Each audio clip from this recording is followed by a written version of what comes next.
موعد مباراة الوداد الرياضي المغربي والسد القطري في البطولة العربية.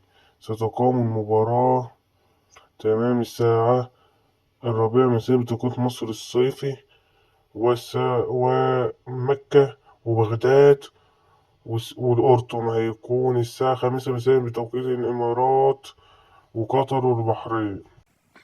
والساعة 2 مساء بتوقيت المغرب. ويسعى الوداد لأخذ البطولة العربية رغم خسارته من النادي الأهلي في البطولة العربية.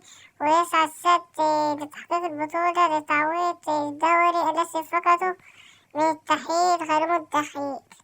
والسد يحاول من أقصى جهده لهزيمة الوداد الرياضي المغربي، وهيكون في المجموعة الأهلي الليبي، الهلال السعودي، السد القطري والوداد الرياضي. وهيكون قنوات على قناة دبي الرياضية العادية، وأيضا على قناة أبو ظبي الرياضية HD، وعلى قنوات الكاس.